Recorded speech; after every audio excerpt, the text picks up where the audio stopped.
level is that right now in Nigeria, dollar is selling for 197 naira. So anybody who is planning to bring dollar to 200 naira is not doing anything new. But if he wants to say, okay, he can intervene in the black market to the point that those who are selling dollar for 400 naira and 300 and something naira, he can get dollars in there. Because the only way you can bring down the price of the dollar of naira to dollar is to increase the supply of dollars in that market. All right. Before you respond, Mr. Lisa, we have a tweet here from Olufemi Awoyemi, who says, the debate about the naira, we have a forex earning issue which reflects the structure of the economy, nay, productivity. Onogu Galactica says, the present government has no economic team. A lady who was screened for commissioner is now finance minister. I don't know how he had to pick that. Achiri Sunday says, the major causes of the fall of Naira is partly due to local, international hedge fund and, of course, speculators. Babangida Demba says, making the Nigerian goods cheaper is not the best, and the forex policy is benefiting only the few, thanks to the government for not accepting devaluation. Mr. Lisa, responding to what that citizen said. What he said, there's something new in that is normal supply and demand that I said earlier. Going to the black market, in which the rate is going down, freely falling, it's only, the CBN says it's only 14% of the volume. So officially, the rate of the dollar in Nigeria today is 187.5 naira to $1. However, when you look at the rate at which the naira was falling the past 3 weeks before the rebound on Tuesday and yesterday, rebound on Monday and yesterday, you discover that statement on yes, within the week, I think Sunday or Monday, and then the next day there's a rebound. Yes, there's a rebound.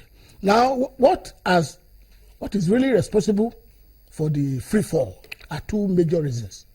One, speculative buying. Nigerians are speculating. We are the most fearful people. When there is one little scarcity, before you know it, you see queue of petrol station. Speculative buying. Then secondly, what I can consider a sort of conspiracy by the Bretton Woods international community. Now, in today's paper, the IMF said we should leave Naira to find its value. While Citibank said we have no option than to devalue the Naira, the Bretton Woods school. So those are the people. When America had a problem, they were funding their industries. Nobody talk about the value of their currency, even though the currency is left internationally. But because it is acceptable worldwide, it always finds its level.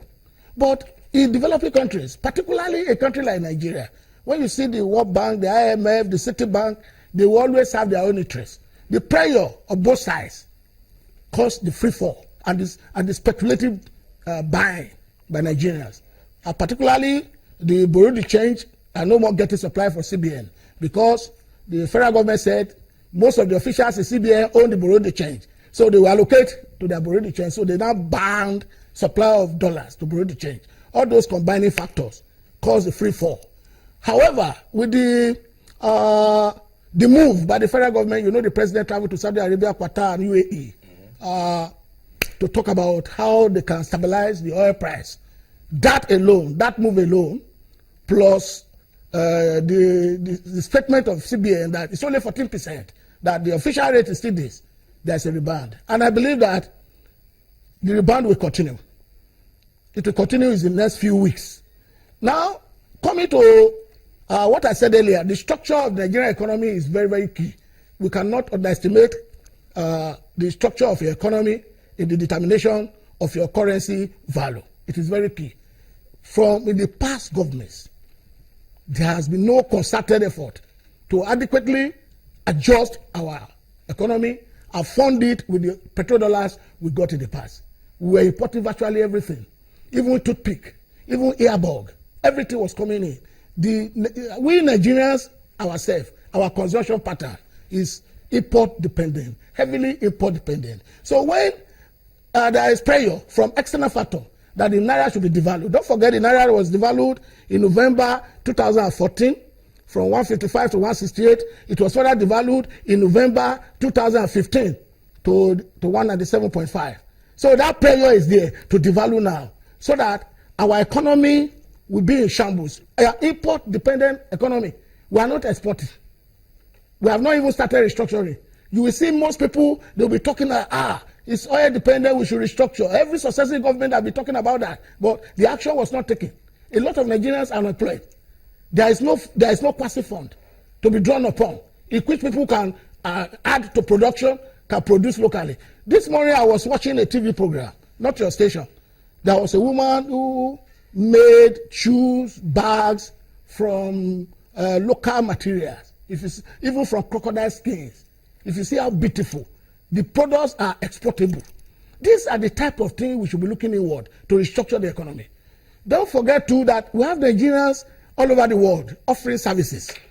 How do they classify those services? What are those funds coming in from that area? The Bretton Woods schools, they neglected it. They just want to see to the downfall of this economy. So that's why I took the position that you cannot blame government. It will be concerted effort. We individuals, Nigerians, we should change our consumption pattern. And in one of the reports I read, the importation of wine, exotic wine in Nigeria, the amount is over $1 billion. Can you imagine that? How many Nigerians drink wine? So those are the things we should be looking at. We should not be blaming this government on everything. That is what I'm saying. So when we look at it and we're able to restructure the economy, we're able to provide employment, to give funds at the bottom of the pyramid level, particularly women. Nigerian women are very, very hardworking, but no support, no fund support. When we're able to do that, and we're able to diversify our economy and increase production at home, I mean, we won't be needing all those imported finished goods. If I go to import at all, it should be imported raw materials to make our industries work. The industries that are moribund, they should be helped with efforts. Then coming to schools and medicals, those are natural things.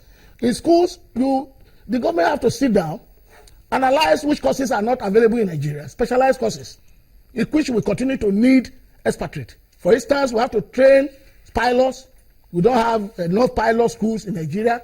If we want our aviation to grow, we have to train doctors. Though we have medical schools in Nigeria, but for specialties, our children have to go abroad to be well equipped. And again, even when they're trained and they are working abroad, they'll be repatriating their earnings.